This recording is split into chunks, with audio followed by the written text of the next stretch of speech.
Software engineering में हम अध्याय 9 यानी कि चैप्टर 9 रिक्वायरमेंट्स मॉडलिंग, इसमें सिनेरियो बेस्ड मेथड्स देख रहे हैं। रिक्वायरमेंट्स मॉडलिंग ये अंडरस्टैंडिंग रिक्वायरमेंट के तहत ही आती है। उसमें अलग अलग के मेथड्स होते हैं।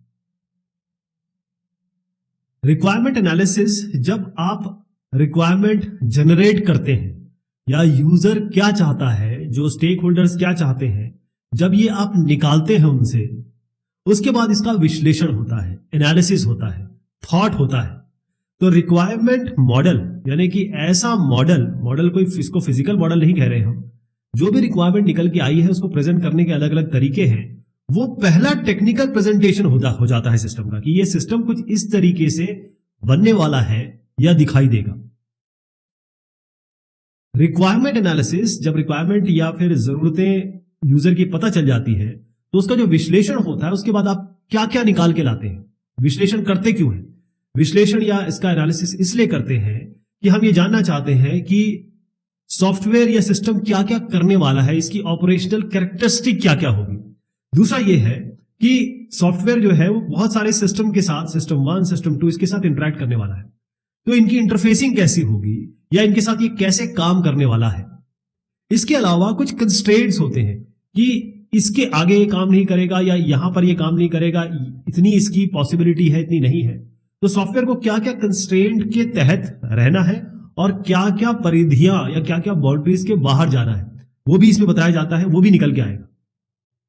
तो इन ऑल अगर देखा जाए तो रिक्वायरमेंट एनालिसिस यानी कि जरूरतों का विश्लेषण, उनके बारे में और विचार करना, जानना, ये किसी भी सॉफ्टवेयर इंजीनियर हो, एनालिस्ट हो या सॉफ्टवेयर मॉडलर हो, वो रिक्वायरमेंट्स को एलॉबरेट करने का तरीका है, उसको और खींचने का, बढ़ाने का तरीका है। क्योंकि जो आप इंसेप्शन, इलिसिटेशन, इंस और साथ में नेगोशिएशन ये भी चल रहा होता है, इन सब पार्ट्स में जो जो चीजें लेके आए हैं उसको अब एलॉबरेट करना है, बढ़ाना है और अच्छी तरीके से प्रेजेंट करना है। जितने भी मॉडल्स रिक्वायरमेंट्स मॉडलिंग में जनरेट होंगे, जब आप घर बनाते हैं तो उसके पहले मॉडल बनता है। कोई एक बड़ी बिल्डिंग बनाएंगे, उसके पहले मॉडल बनता है, तब आगे काम बढ़ता है। तो तमाम तरीके के रिक्वायरमेंट मॉडल रिक्वायरमेंट एनालिसिस के तहत पैदा हो सकते हैं, बनाए जा सकते हैं।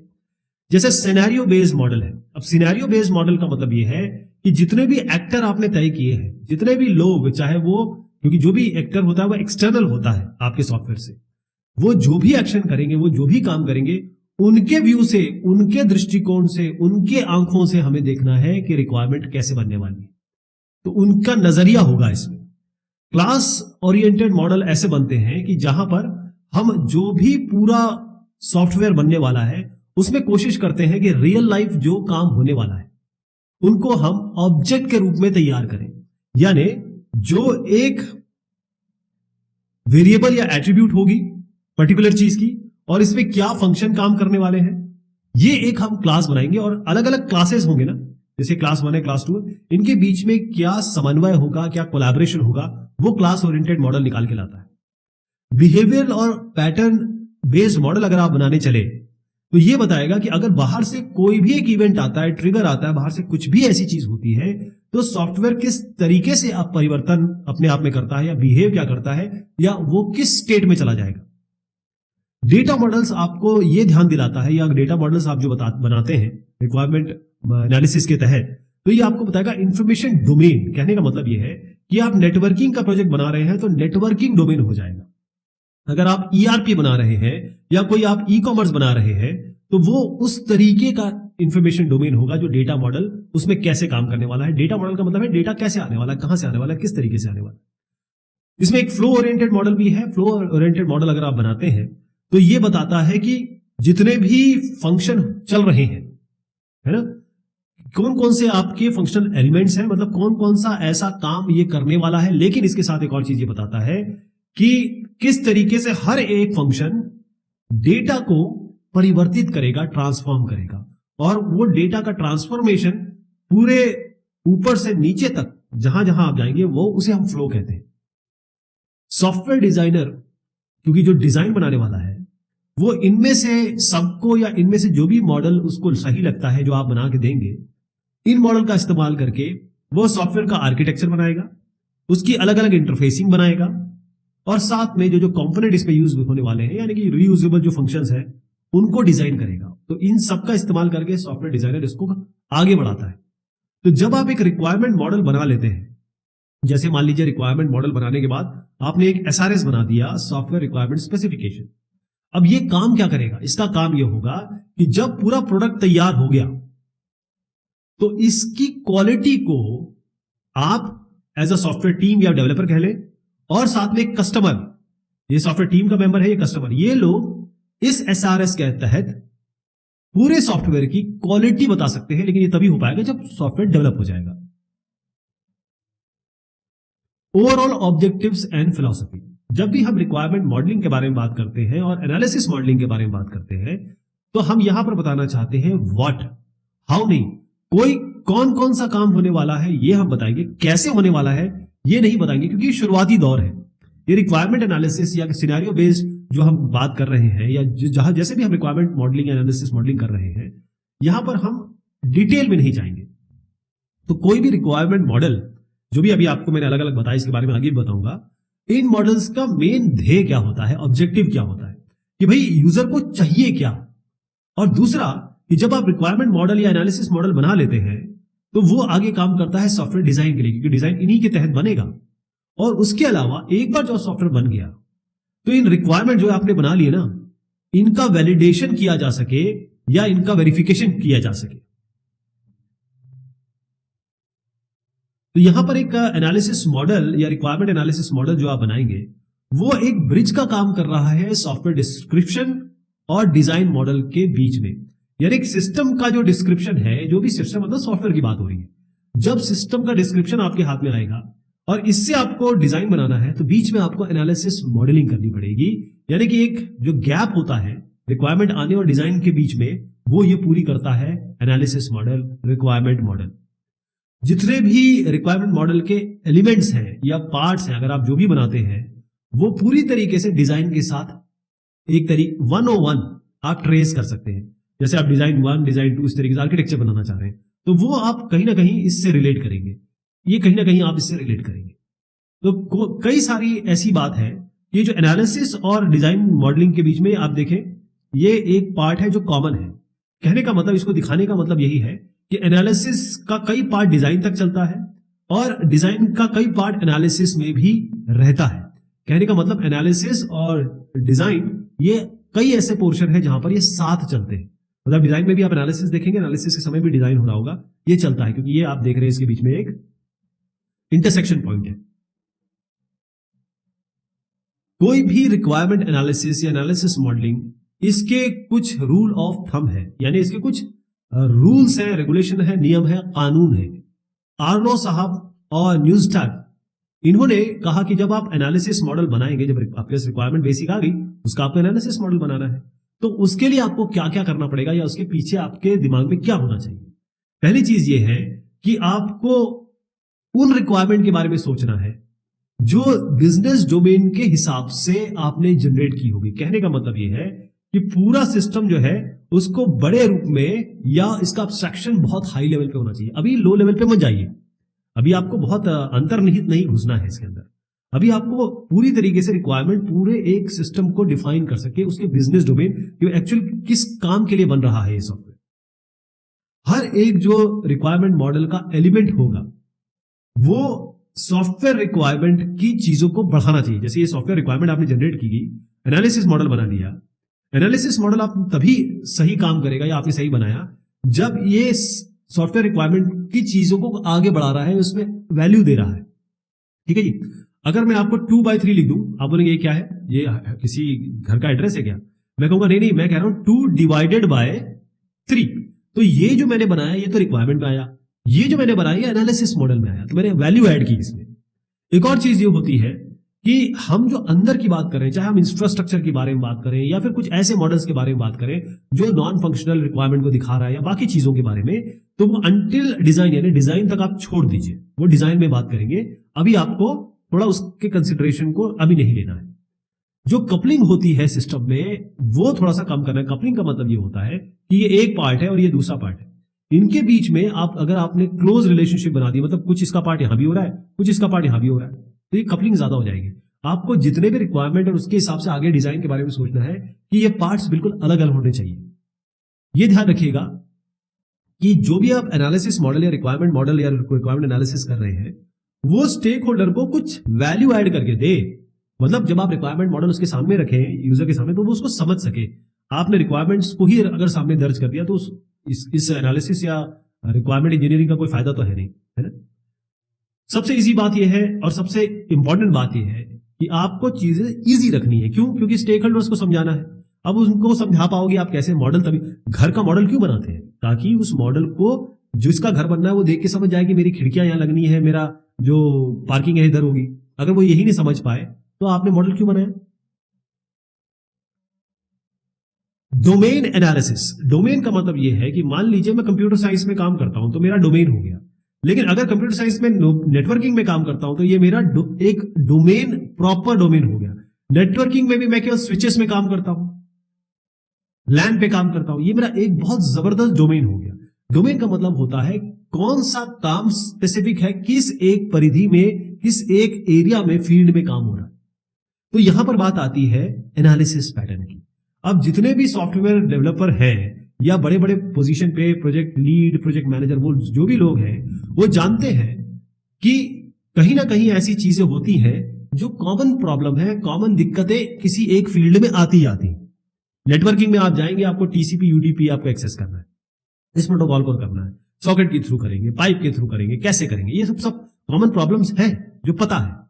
तो अगर आप एनालिसिस मॉडल बनाते हैं और उसमें एनालिसिस पैटर्न का यूज करते हैं, यानी कि पुरानी प्रॉब्लम्स को अगर आप जानते हैं, तो आप बहुत अच्छी तरीके से, इजी तरीके से अपने मॉडल्स को बढ़ा सकते हैं। क्योंकि एनालिसिस मॉडल में जैसे ही आप डिजाइन पैटर्न और जो कंपोनेंट आप इसमें इस्तेमाल करने वाले, कंपोनेंट क्या है, जो ऑलरेडी बना हुआ, आपको बस लगा के अपने एक पोर्शन में लगा देना, उसको डेवलप करने की जरूरत नहीं है।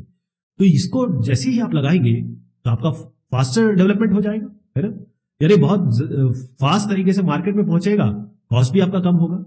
एनालिसिस पैटर्न के बारे में बात कर रहा हूं। अब सवाल उठता है कि ये एनालिसिस पैटर्न या कौन कौन से क्लासेस यूज करनी है, वो कौन बताएगा, कौन उसे डिफाइन करने वाला है, कौन कहेगा ये अलग अलग क्लासेस हैं, ये एनालिसिस पैटर्न इसमें लगाइए। और आगे के प्रोजेक्ट्स जो होंगे, क्योंकि यहां सब सारी बात हो रही है कि आगे के प्रोजेक्ट के बारे में, कि आपने जो एनालिसिस पैटर्न है, पैटर्न का मतलब ये होता है ना कि किसी प्रोजेक्ट में जो चीज आई तो दूसरे प्रोजेक्ट में आप यूज कर सकते हैं, क्योंकि आपको पता है कि यहां प्रॉब्लम आई थी, उसको हमने ऐसे दूर किया था।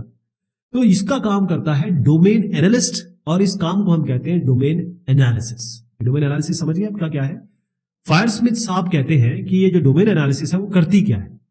डोमेन एनालिसिस फायर स्मिथ के साहब के हिसाब से ये बेसिकली जितने भी कॉमन रिक्वायरमेंट है उसका आइडेंटिफिकेशन, उसकी एनालिसिस और उसका स्पेसिफिकेशन। आइडेंटिफिकेशन का मतलब होता है पता करना, एनालिसिस का मतलब होता है उसका विश्लेषण करना, स्पेसिफिकेशन का मतलब है उसे दर्ज करना।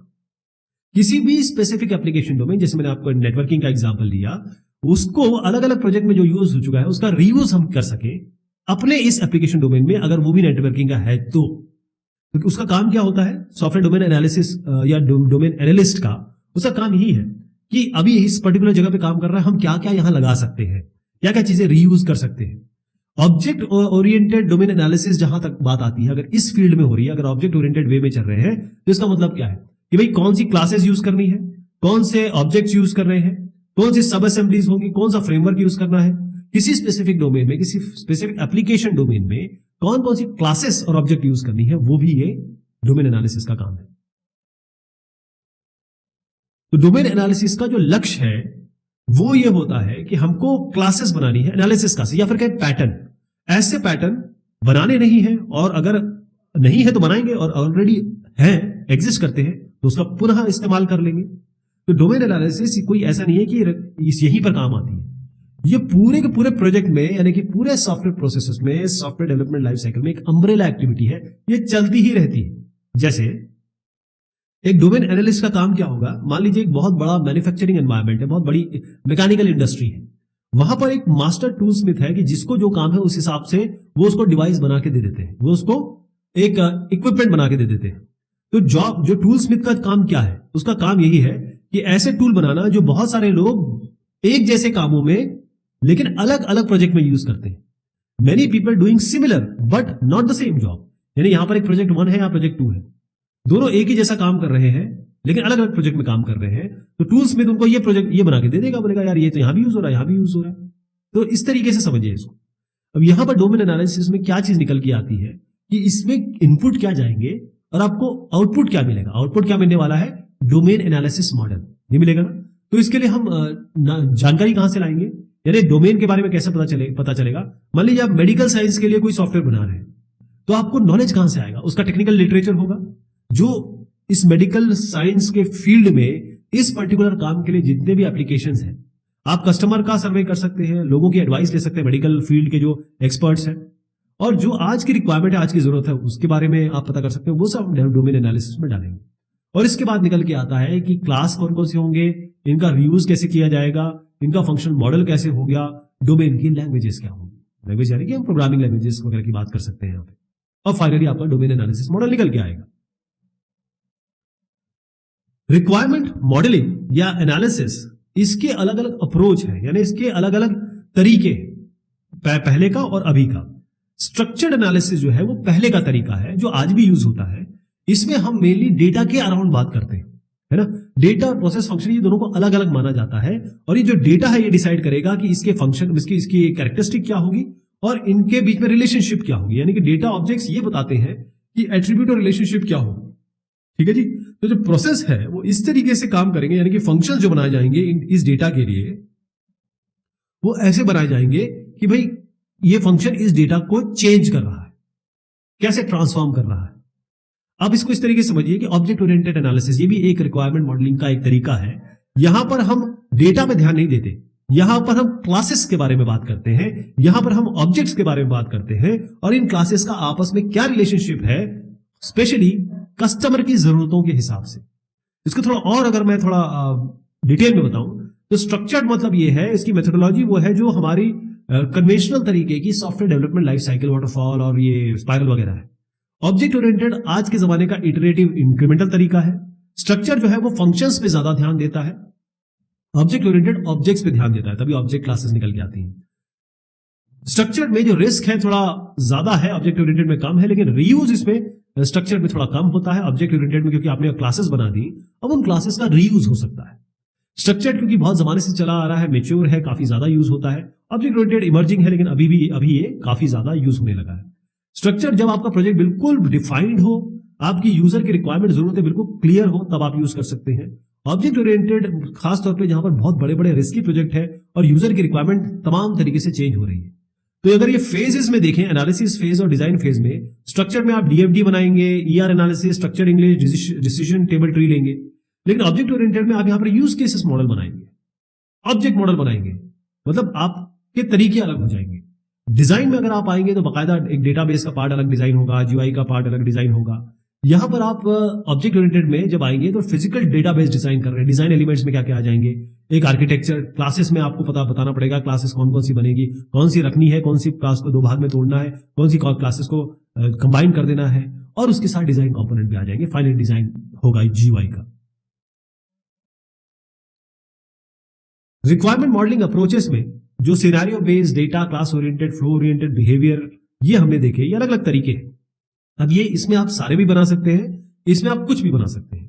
तो सॉफ्टवेयर रिक्वायरमेंट जो है वो इसका अंतर्निहित है, यानी कि ये सेंट्रल पॉइंट है, और यहीं से ये सारी चीजें निकली हैं, यहीं से ये चीज निकलेगी। तो हर एक एलिमेंट जो आप रिक्वायरमेंट मॉडल में बताएंगे वो केवल यूजर का अलग अलग दृष्टिकोण है, पॉइंट ऑफ व्यू है। जैसे सिनेरियो बेस्ड मॉडल देख लीजिए, यहां पर एक्टर या यूजर कैसे इंटरेक्ट करेगा सिस्टम के साथ, और उसके बाद क्या क्या एक्टिविटीज होगी, क्योंकि जब वो एक आदमी या एक बाहर का एक्सटर्नल एजेंट यूज करने वाला है तो पूरा सिनेरियो आपको बताना पड़ेगा, वहीं आप यूज केस और यूजर स्टोरीज बनाएंगे। क्लास बेस्ड मॉडल की जहां तक आप बात करते हैं, वहां पर हम ऑब्जेक्ट्स के बारे में बात करेंगे, और ऑब्जेक्ट्स के हिसाब से आप जब क्लास मॉडल पे जाएंगे तो आपको objects, class diagram, collaboration diagram बनाना पड़ेगा कि आपस में ऑब्जेक्ट्स की रिलेशनशिप क्या है, क्लासेस आपस में किस तरीके से एक दूसरे से जुड़ी हुई है। बिहेवियरल मॉडल पे जैसे आप जाओगे तो सिस्टम के ऊपर जो भी इफेक्ट हो रहा है, इवेंट आ रहा है, ट्रिगर आ रहा है, आप कोई भी एक्शन कर रहे हैं, तो सिस्टम का स्टेट कैसे चेंज होगा, यहां पर आप स्टेट डायग्राम और सीक्वेंस डायग्राम बनाएंगे। फ्लो ओरिएंटेड मॉडल्स में आपको फ्लो दिखाना है, जैसे डेटा फ्लो मॉडल हो गया, डेटा डीएफडी हो गया, डेटा मॉडल्स हो गए। यहां पर ये पूरे फ्लो बताना है कि हर जगह पे क्या क्या डेटा ऑब्जेक्ट्स पे परिवर्तन होगा, कौन कौन से फंक्शन इस डेटा ऑब्जेक्ट को चेंज करेंगे, पूरे फ्लो में दिखाना है आपको। तो एनालिसिस जो मैंने 1 2 3 4 बताया ना आपको, ये आपके एनालिसिस मॉडलिंग, ये आपको इनमें से कोई ना कोई चीज आपको बनानी है और इसी को हम मॉडलिंग एलिमेंट्स कहते हैं। किसी भी प्रोडक्ट या सॉफ्टवेयर का सक्सेस या उसकी सफलता कैसे नापी जाती है? जब जिसके लिए आपने बनाया है यूजर वो खुश हो, वो सेटिस्फाई हो।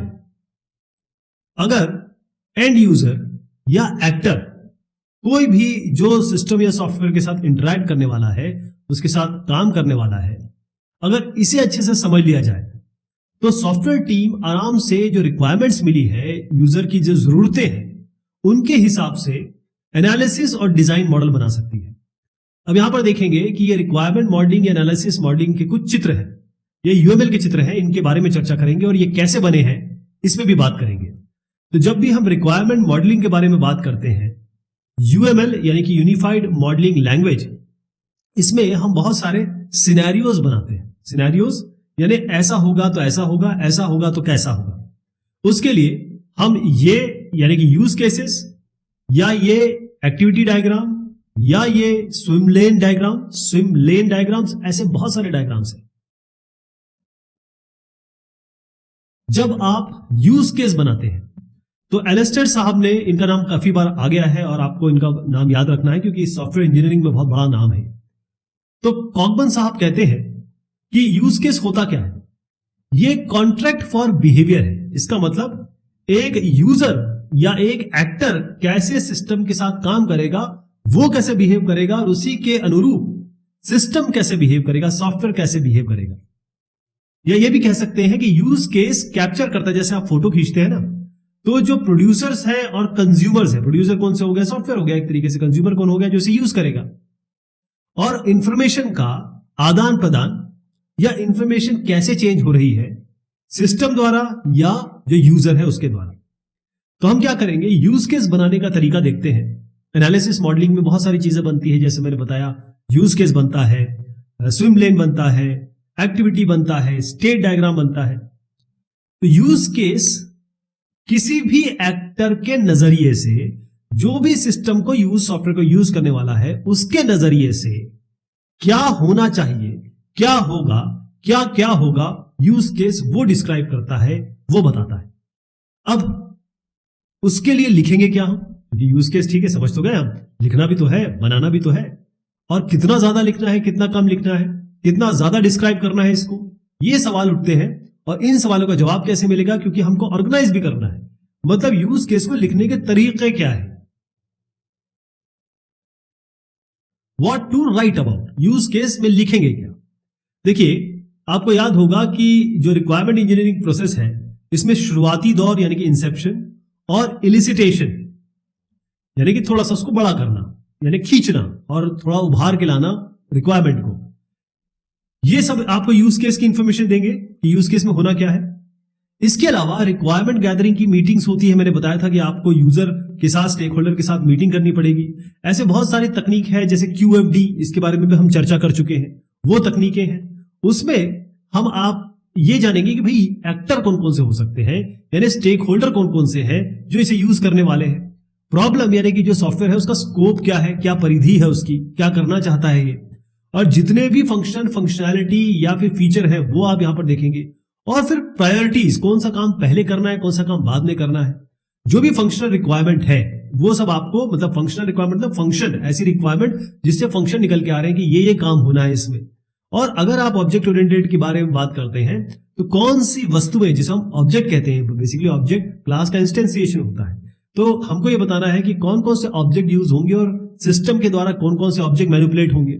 तो यूज केस बनाने के लिए आपके सॉफ्टवेयर की जितनी भी फंक्शंस है, क्रियाएं हैं, एक्टिविटीज हैं, यानी कि गतिविधियां हैं, वो किसी एक स्पेसिफिक एक्टर, जो एक एक्टर के बारे में सब लिखना पड़ेगा आपको। एक एक्टर, 2 एक्टर, 3 एक्टर, जितने भी एक्टर आप आइडेंटिफाई कर पाए। तो कैसे करेंगे कि जो एक्टर आपको समझ में आ रहे हैं उनसे आप बातचीत करिए, कॉन्वर्सेशन करिए, और उसके बाद एक्टिविटी डायग्राम बना सकते हैं रिक्वायरमेंट मॉडलिंग के तहत। अब आपको याद होगा कि एक सेफ होम एक सॉफ्टवेयर बनना है। अब इसमें क्या है, सर्वेलेंस सिस्टम है, इसमें यूजर अपने घर को सुरक्षित रखना चाहता है। अब यूजर यानी कि हम होम ओनर एक्टर के बारे में अगर बात करें कि एक इंसान जो अपने घर में कोई सिक्योरिटी सिस्टम लगाता है वो क्या क्या काम करेगा। तो वो मान लीजिए कि कैमरा देखना चाहता है कि हर जगह की जो उसने कैमरे लगा रखे हैं वो चाहता है कि कैमरे से सब जगह का व्यू एक मिल जाए यानी कि थंबनेल मिल जाए। उसके बाद वो चाहता है कि पीसी में वो देख सके, कंप्यूटर पे देख सके, वो उसको छोटा बड़ा कर सके, या वो कैमरे कोई एक जैसे तमाम कैमरे उसने देख लिए, कोई आगे लगा है कोई पीछे लगा है, इससे आप रिकॉर्डिंग कर सके, वो ये कर सके। और अगर रिकॉर्डिंग कर ली या फिर इस कैमरे को दोबारा चलाना है तो कैमरा आउटपुट को वो दोबारा रिपीट करके देख सके, या इंटरनेट के थ्रू वो एक पर्टिकुलर कैमरे से देखे कि क्या हो रहा है पीछे, आगे, दाएं, बाएं। तो अगर आप ये लास्ट वाले को देखें, क्योंकि धीरे धीरे क्या होगा कि जब आप कॉन्वर्सेशन करेंगे इन साहब के साथ जो होम ओनर एक्टर हैं, अब मैं एक्टर के नजरिए से बता रहा हूं कि अब आपको उससे जरूरतें निकालनी है, उससे आपको रिक्वायरमेंट्स निकालनी है, तभी तो आप यूज केस बना पाएंगे इस एक्टर के हिसाब से। तो जैसे ही उससे बात चलेगी, जैसे मान लीजिए होम ओनर से ही बात करते हैं, तो हर एक फंक्शन जो यूज केस में आप दर्ज करेंगे या यूज केस हर एक फंक्शन के लिए आपको लिखना पड़ेगा। अब मैं जैसे कह रहा हूं कि ये लाइन देख लीजिए आप, ये सारे काम होने हैं। Access camera surveillance via the internet, इसको हम मान के चलते हैं कि एक फंक्शन है, ये एक गतिविधि या क्रिया वो करने वाले हैं, इसको हम नाम दे देते हैं ACS DCV। इनके पहले पहले ले लिए, ए हो गया, ये C हो गया, ये S हो गया, ये DCV, ऐसे करके हमने इसका नाम बना लिया, ये फंक्शन है हमारा। मैं आपको ये बताने की कोशिश कर रहा हूं कि हमको यूज केस बनाने कैसे, लिखने कैसे। तो ये जो फंक्शन हमने तय किया, इसमें क्या कहेंगे, यूजर के साथ आप बात करेंगे, होम ओनर के साथ बात करेंगे, और उसके बाद यूजर उससे पूछेंगे भाई आप क्या करना चाहते हो, आप के लिए क्या आसान रहेगा या आप क्या समझते हो इससे। तो यूज केस का नाम आपने दे दिया access camera surveillance via the internet. Internet के थ्रू हम कैमरा को सर्वेलेंस के लिए एक्सेस कर सकें, यूज कर सकें, यानी कि एक पर्टिकुलर कैमरा पे वो देखे और जान ले कि भाई क्या हो रहा है। बहुत सारे कैमरे होंगे, हर जगह लगे होंगे, किसी पर्टिकुलर कैमरा के लिए क्या क्या होना है, इसको डिस्प्ले कैमरा व्यूज हम कह रहे हैं। तो अब एक्टर इसका हो गया आपका होम ओनर, ये आपका एक्टर हो गया, जो स्टिक मैन देख रहे हैं आप, ये हो गया एक्टर, होम ओनर। अब देखिए वो क्या बोलता है, वो अपनी भाषा में बात कर रहा है, वो बहुत ही मतलब जैसे नॉर्मल कॉन्वर्सेशन होता है अंग्रेजी का, उस तरीके से वो बात कर रहा है। तो क्या क्या कह रहा है, अगर मैं किसी रिमोट लोकेशन में हूं, तो मैं पीसी के थ्रू, ब्राउजर के थ्रू, मतलब किसी भी ब्राउजर के थ्रू इस सेफ होम प्रोडक्ट का जो वेबसाइट है, मतलब जो मैं आपसे खरीद रहा हूं ये प्रोडक्ट, इसकी वेबसाइट पे जा सकूं, मैं अपना आईडी पासवर्ड डाल सकूं, 2 लेवल का हो सकता है। एक बार मैं वैलिडेट हो गया, मेरे यूजर नेम पासवर्ड ठीक हो गए, तो मैं सारी फंक्शनैलिटी इसकी किसी भी पॉइंट से, किसी भी जगह से एक्सेस कर सकूं। अब जैसे मैं कैमरा देखना चाहता हूं तो मैं सर्वेलेंस सेलेक्ट कर लूं, ये एक बड़ा सा एक फंक्शन मुझे दिखना चाहिए। अगर मैं उसके बाद पिक अ कैमरा, यानी कि अब मैं कैमरा देखना चाहता हूं तो वो मुझे, क्योंकि घर एक फ्लोर का भी हो सकता है, मल्टीपल 4 फ्लोर का भी हो सकता है, तो पूरा फ्लोर प्लान दिखा दे वो। और उसके बाद मैं कैमरा, जैसे 10 कैमरे हैं, मैं 8वें में इंटरेस्टेड हूं तो मैं वो कैमरा देख सकूं। या फिर मैं ये भी देख सकता हूं कि ये भी कि बहुत सारे कैमरा है ना, सारे के सारे स्नैपशॉट देख लूं मैं। ऑल कैमराज मेरे पास ऑप्शन होना चाहिए कि मैं अब एक ही जगह से पूरे घर का देख लूं, कि मैं मान लीजिए किसी दूसरे शहर में हूं और सारे के सारे मुझे स्नैपशॉट दिख जाए। एक बार मैंने कैमरा देखा कि यार देखूं जरा स्टोर रूम में क्या चल रहा है, तो मैं व्यू करूं और उसके बाद मुझे 1 फ्रेम पर सेकंड में वो दिखने लगे। और मैं कैसे पता करूंगा, कैमरा आईडी से पता कर लूंगा कि ये मेरे उस स्टोर्स का कमरा मैं देख रहा हूं। अब अगर मैं कैमरा चेंज करना चाहता हूं तो पिक अ कैमरा, यानी कि मैं जो ओरिजिनल व्यूइंग विंडो है उससे पीछे आ जाऊं, फ्लोर प्लान फिर से दिख जाए, और जो मेरा कैमरा, मैं बाथरूम देखना चाहता हूं, अभी मैं किचन देखना चाहता हूं, ऐसे हो सके, फिर मैं अपना बाथरूम या किचन का कैमरा देख लूंगा और एक नई विंडो, आपकी न्यू विंडो आ जाएगी जिसमें वो कैमरा मैं देख सकता हूं। तो ये उन्होंने कह दिया, जब हमने बात की उनसे तो उन्होंने अपनी जरूरतें बता दी। अब आप देखिएगा कि यही जो फंक्शन है या कहीं यूज केस है ACS DCV, इसी को हम जरा वेरिएट करके लिखेंगे। हर चीज उन्होंने जो कही, ध्यान रखिए इन साहब ने कोई बात कही है, इन्हीं सब को हम डिक्लेरेटिव सेंटेंस में लिखेंगे, यानी हर लाइन जो होगी वो डिक्लेरेटिव होगी, जिसको हम इंप्लीमेंट करने की कोशिश करेंगे। यूज केस लिखेंगे पहले, मैं आपको पूरा दिखाऊंगा जब ये बन जाएगा तो कैसे बनता है पूरा यूज केस। अभी यूज केस नाम लिख दिया आपने, एक्टर कौन है, होम ओनर है। अब हमने उन्हीं की बात को कैसे लिखा, home owner logs on to the safe home product service, ये पहला काम है। वो यूजर नेम पासवर्ड डालेंगे, दूसरा काम हो गया। 2 पासवर्ड डालेंगे, कम से कम 8 लेंथ का होना चाहिए। तो हमने यहाँ पर अपनी यहाँ जानकारी या अपनी समझ जोड़ दी। उसके बाद जो डिस्प्ले है पूरे मेजर फंक्शन दिखाने चाहिए। होम ओनर सर्वेलेंस सिलेक्ट करें इन सारे मेजर फंक्शन में। उसके बाद वो कैमरा चूज करें। उसके बाद जैसे कैमरा चूज करें, फ्लोर प्लान आ जाए, पूरे घर के जितने भी कैमरेज दिख जाए, वो अपना कैमरा चूज करें और उसके बाद व्यू देखें। और व्यू देखने के बाद वो आइडेंटिफाई कर सके, आईडी मतलब प्रॉपर आईडी देनी पड़ेगी आपको उस जगह पे। और उसके बाद वो वीडियो आउटपुट देख सकते हैं। 1 फ्रेम पर सेकंड चाहते हैं बहुत अच्छा कर सकते हैं तो अच्छा कर दें आप। तो बेसिकली ये नैरेटिव है। एक आदमी जब बातचीत करता है तो उसका नैरेटिव है, फ्री फ्लोइंग है, लेकिन ये बाकी ऑल्टरनेटिव नहीं दिखा रहा। यानी ये कुछ ऑल्टरनेटिव प्रेजेंट तो कर रहा है, लेकिन अब ये आपका काम है कि यूजर क्या क्या कर सकता है, क्या क्या नहीं कर सकता है, वो सब आपको जोड़ना है। फाइनली कुछ इस तरीके से बन के आने वाला है ये।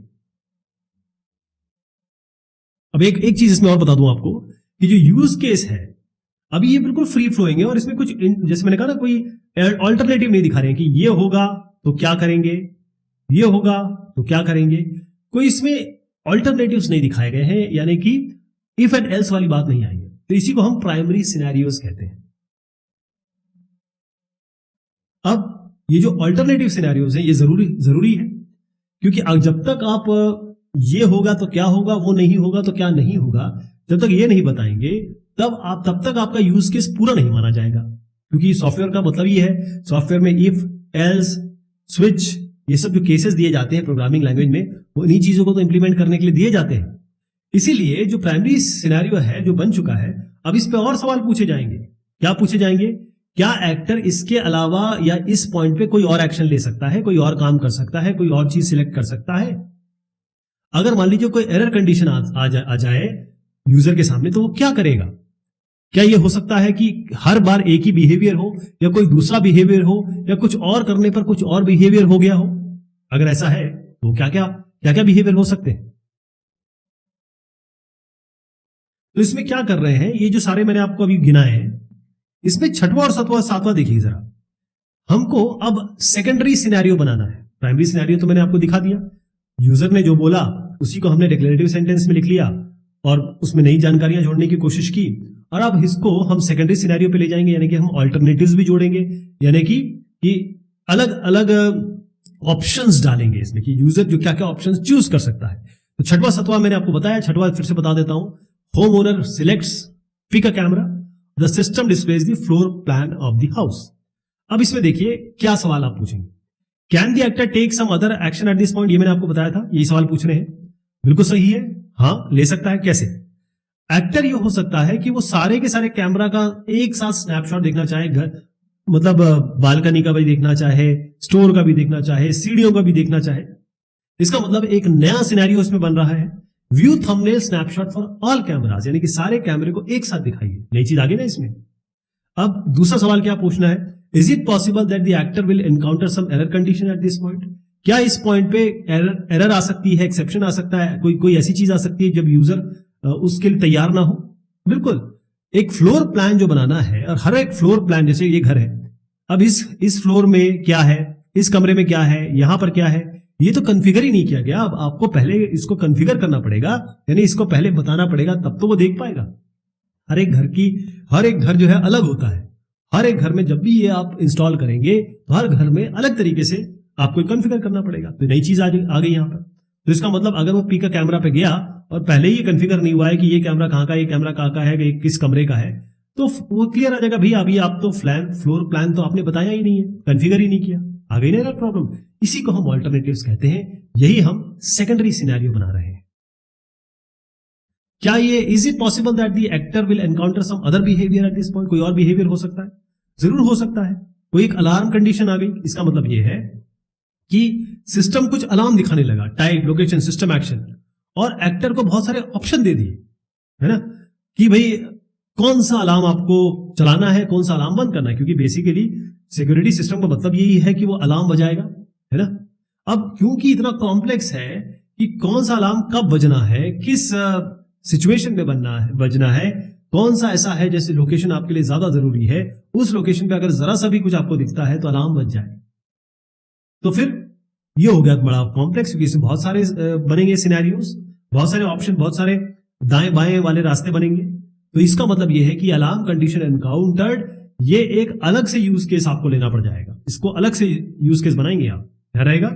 तो ये जो एरर आ सकती है, एक्सेप्शन आ सकती है, यानी कि कोई फेलियर कंडीशन, सॉफ्टवेयर फेल हो रहा है या फिर आपका सिस्टम फेल हो रहा है या एक्टर ने कुछ और चूज कर लिया, आपने जो सोचा था उसके अलावा कुछ और चूज करने की कोशिश की, तो इसी को हम कहते हैं एक्सेप्शन, क्योंकि उस समय सिस्टम या सॉफ्टवेयर कुछ और बिहेवियर दिखाने वाला है जो आपने पहले नहीं सोचा था। तो एक्सेप्शन को आपको नोट करना है हर यूज केस में। ऐसा नहीं कि सॉफ्टवेयर बनाने के बाद उसमें जो एरर आए उसको हैंडल करना है, यूज केस में एरर समझना है और फिर उसके बाद उसको ठीक करना या उसकी कंडीशन किस तरीके से उसको मिटिगेट किया जाए, कैसे हैंडल किया जाए, उसको करना है, उसको लिखना है।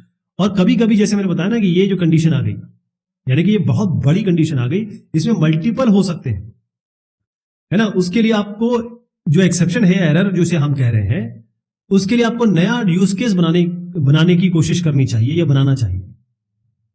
जैसे मान लीजिए एक वेब बेस्ड आप कुछ काम कर रहे हैं या एक वेबसाइट खोल रहे हैं और वेबसाइट थोड़ी स्लो चल रही है और यूजर ने खटाखट करके बहुत सारे बटन दबा दिए।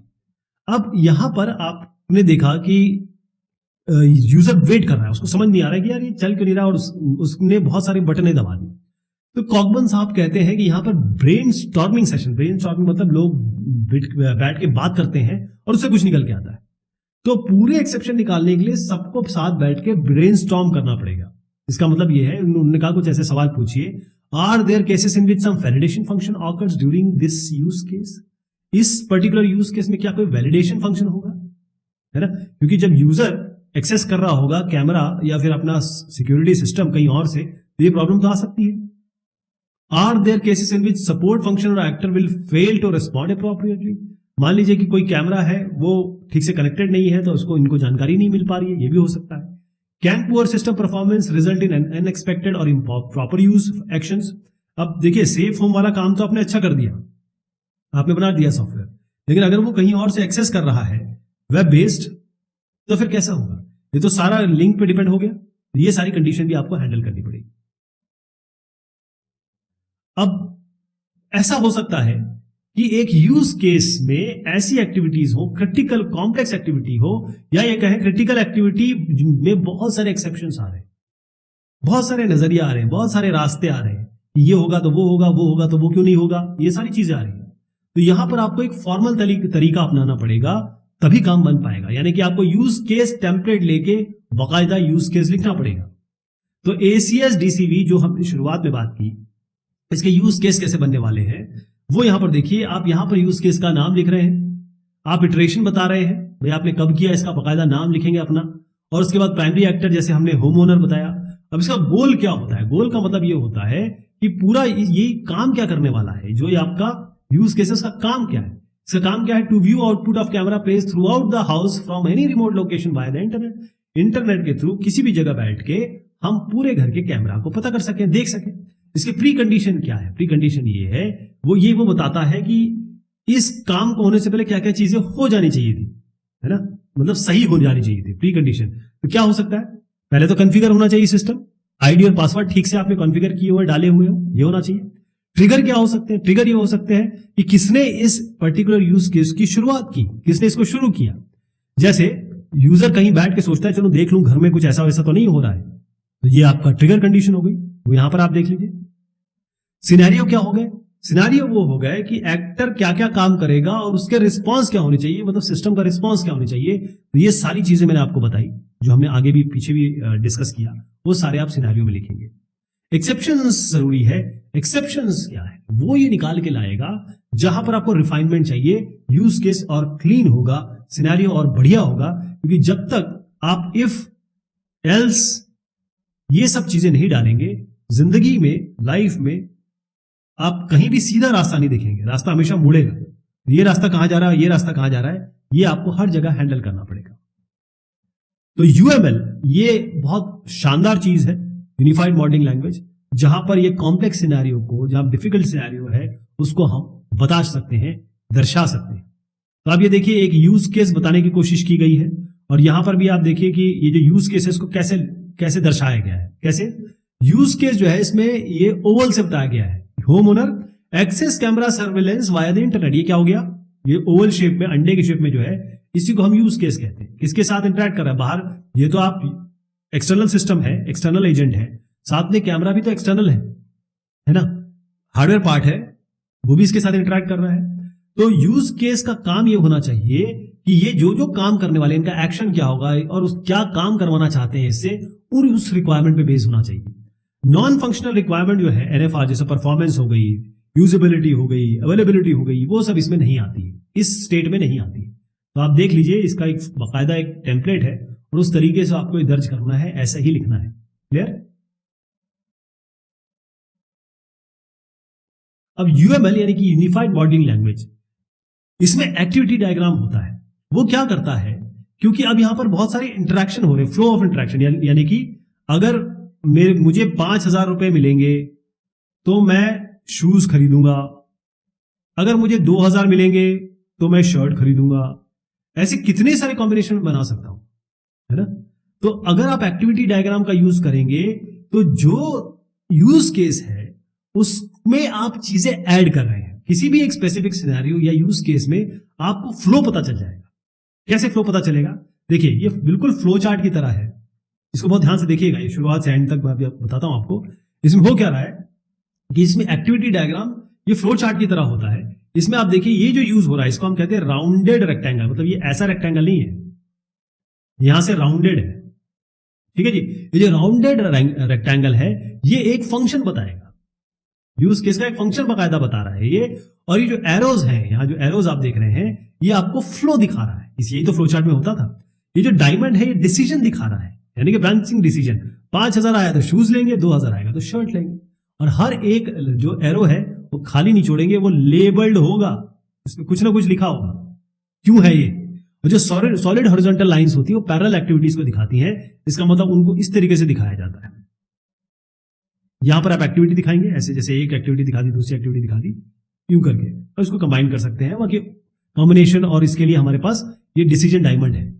तो एक्टिविटी डायग्राम एक तरीके से वो सारी चीजें जोड़ देता है जो यूज केस बता तो रहा है लेकिन क्लियरली स्पेसिफाई नहीं कर रहा, वो सब आप एक्टिविटी डायग्राम में जोड़ेंगे। जैसे यूजर क्या कर सकता है, एंटर यूजर आईडी और पासवर्ड डालेगा, ये तो यूज केस में है, लेकिन कितने बार डालेगा, 1 बार, 2 बार, 50 बार, 100 बार, वो किसमें केटर कर रहे हैं वो हम केटर कर रहे हैं यहां पर, इस जगह पे। यहां पर देखिए, prompt for re entry, user name password डाला, अभी मैं आपको पूरा ही समझा देता हूं। देखिए क्या हुआ, यूजर ने पासवर्ड आईडी डाला, अगर वैलिड है तो आगे चले जाएगा, इनवैलिड है तो वो बार बार एंटर करेगा। अगर मान लीजिए वो गलत एंटर कर रहा है तो ये बताएगा कि देखिए भाई 5 बार 10 बार आपने एंटर कर लिया, जो भी नंबर आप डिसाइड करेंगे, और उसके बाद वो वापस चला जाएगा, 5 तक चलेगा, उसके बाद बोलेगा ना भाई 5 हो गया, अब रहने दीजिए, अब आप कल आइए, या फिर इसको, ये आपका ब्लॉक हो गया। वैलिड अगर डाल दिया तो आप मेजर फंक्शन यूज करेंगे, जैसे सर्विलेंस आपको करना है। सर्विलेंस में 2 काम हो सकते हैं, आप सारे कैमरा के व्यूज देखना चाहते हैं या कोई स्पेसिफिक कैमरा करना चाहते हैं। अगर आप पूरे के पूरे व्यूज देखना चाहते हैं तो वो स्पेसिफिक कैमरे पे चले जाइए उसके बाद, और अगर स्पेसिफिक को देखना है तो आप उसी कैमरा आइकन को चूज कर लीजिए। ये दोनों साथ की एक्टिविटीज हो रही है जो मैंने आपको बताया ना, ये एक साथ जो एक्टिविटीज हो रही है वो ये वाली है। उसके बाद आप, क्योंकि कैमरा दोनों में खोल लिया, कैमरा देख लीजिए, आप दूसरे व्यू पे जाना चाहते हैं दूसरे व्यू पे चले जाइए, और जैसे दूसरे व्यू पे जाना है तो यहां वापस चले जाइए, फिर आपके पास यही कंडीशन आ जाएगी। तो ये जो आपका काम हुआ है बेसिकली, ये आपने एक्टिविटी डायग्राम बनाया है जिसने यूज केस की मदद की है। यहां पर आप देख रहे हैं स्विम लेन डायग्राम। अच्छा, ये सारे डायग्राम बनाने की आवश्यकता नहीं है, ये कॉम्प्लेक्सिटी पे डिपेंड करता है कि भाई आपको कौन सा डायग्राम कब चूज करना है। स्विम लेन डायग्राम ये एक्टिविटी डायग्राम का ही वेरिएशन समझ लीजिए। ये वेरिएशन क्यों है, यानी कि आप ये बनाइए, ये जाना बनाने पर आप कुछ चीजें इसमें ऐड कर रहे हैं। यहां पर फ्लो ऑफ एक्टिविटीज, गतिविधियां या कार्यों या काम का फ्लो दिखाया जाता है हर एक यूज केस में जो डिफाइंड है। कैसे? इसके अलावा ये आपको ये भी बता रहा है कि कौन सा एक्टर या कौन सा एनालिसिस क्लास का मतलब समझ लीजिए अभी फिलहाल एक क्लास जो डिफाइन की है, वो किस क्लास की रिस्पॉन्सिबिलिटी है ये काम को करना, यानी कौन सा काम होना है और कौन सी क्लास करेगी, एक साथ ये बताता है। तो जो रिस्पॉन्सिबिलिटीज है इसको हम कैसे बताएंगे, जैसे ये होम ओनर है, अब इस क्लास की रिस्पॉन्सिबिलिटी इस लाइन में दिखाएंगे। मतलब आप जब तैराकी करते हैं तो ऐसे करते हैं लेन्स में, ऐसे करते हैं ना, आप यहां खड़े हैं, यहां कूदेंगे, ऐसे ये इसको स्विम लेन कहेंगे, ये आपका स्विम लेन हो गया। तो ये बेसिकली जो रिस्पॉन्सिबिलिटीज है, पैरेलल सेगमेंट जो आप देख रहे हैं इसमें बता रहा है, और इसको हमने हर एक की रिस्पॉन्सिबिलिटी डिवाइड कर दी। होम ओनर की ये रिस्पॉन्सिबिलिटी, कैमरे की ये रिस्पॉन्सिबिलिटी, इंटरफेस की ये रिस्पॉन्सिबिलिटी। तो ये स्विमिंग पूल में जिस तरीके से लेन्स होती है वो बताया गया। मान लीजिए आपने 3 क्लासेस डिसाइड की, मान के चलिए होम ओनर, कैमरा और इंटरफेस। इंटरफेस क्या है? जिसमें यूजर काम करेगा, यूजर इंटरफेस समझ लीजिए। अब यूजर इंटरफेस या इंटरफेस जो क्लास आपने बनाई है वो क्या करेगा? वो यूजर इंटरफेस है जो यूजर देख रहा है, ठीक है जी। तो एक्टिविटी डायग्राम यहां पर दो चीजें लेके आ रहा है ना। आपको नहीं दिखा था एक्टिविटी डायग्राम? अभी हमने बात की थी, एक तो प्रॉम्प्ट फॉर रीएंट्री और प्रॉम्प्ट फॉर अनदर व्यू। ये भी तो हो सकता है, प्रॉम्प्ट फॉर अनदर व्यू। अब ये कैसे, इन दोनों को कैसे डील करेगा, फिर से समझिए। यहां पर यह है कि इसने इनवैलिड पासवर्ड डाला, ये फिर से प्रॉम्प्ट फॉर रीएंट्री मतलब दोबारा डालिए, और ये यहां चले जाएगा। अब इसी को मैं थोड़ा सा और बढ़ा रहा हूं। स्विम लेन में किसका किसका काम है? देखिए, यूजर नेम पासवर्ड डाला इन्होंने, जैसे ही डाला ये गया यहां पर, इंटरफेस का काम शुरू हो गया। ये काम होम ओनर क्लास का है। यहां पर इंटरफेस का आ गया कि इनवैलिड पासवर्ड और आईडी, प्रॉम्प्ट फॉर रीएंट्री मतलब दोबारा डालने की कोशिश करेगा और फिर वो दोबारा चला जाएगा। तो हर एक चीज दोबारा वापस जा रही है, देखिएगा यहां पे। अगर वो वैलिड पासवर्ड डाल देता है तो भैया अगले फंक्शन में आ जाएंगे। ये लाइनें देखिए, अगर वैलिड डाल देता तो आ जाएगा, इनवैलिड आता है तो रीएंट्री के लिए मांगेगा इंटरफेस और फिर ये वापस चला जाएगा। अगर सही डाल देता है, नहीं डालता तो ये रुक जाएगा। ये हो गया। अब इधर पे आइए, यहां पर हम प्रॉम्प्ट फॉर अनदर व्यू, इसको देखिए ये कैसे काम करेगा। तो जैसे ही वो यहां पर आया, उसने कहा कि मुझे सारे के सारे थंबनेल्स देखने हैं, सारे कैमरे देखने हैं, एक कैमरा देखना है। अब ये जो कंडीशन है यहां पर आ गया जनरेट वीडियो आउटपुट। ये कौन दिखा रहा है? ये तो कैमरा दिखाएगा ना, कैमरे का काम है वो, ये हो गया। उसके बाद जैसे कैमरा आउटपुट आप देखना चाहते हैं किसी विंडो में, तो यहां से वो जा रहा है प्रॉम्प्ट फॉर अनदर व्यू। कौन बताएगा कि भाई आप दूसरा व्यू देखना चाहते हैं? कौन बताएगा? इंटरफेस क्लास बताएगी। वो यहां पर अगर आप सी अनदर कैमरा, तो फिर ये वापस यहां चला जाएगा ताकि ये फिर से कंडीशन आ जाए और ये एग्जिट हो जाएगा अगर नहीं देखना चाहता तो ये स्विमलेट जो है ये क्लियर बता रहा है कौन सी क्लास क्या काम करने वाली है। तो यहां पर आप देखेंगे कि ये जो प्रॉम्प्ट है, डिसीजन है, या फिर अलग अलग विवेचनाएं हैं कि ये करना है तो ये नहीं करना, ये इंटरफेस में ज्यादा काम आ गया इसका। लेकिन एरो वापस यहां जा रहे हैं, ये जो एरो है ना इधर जा रहा है, ये भी एरो इधर जा रहा है।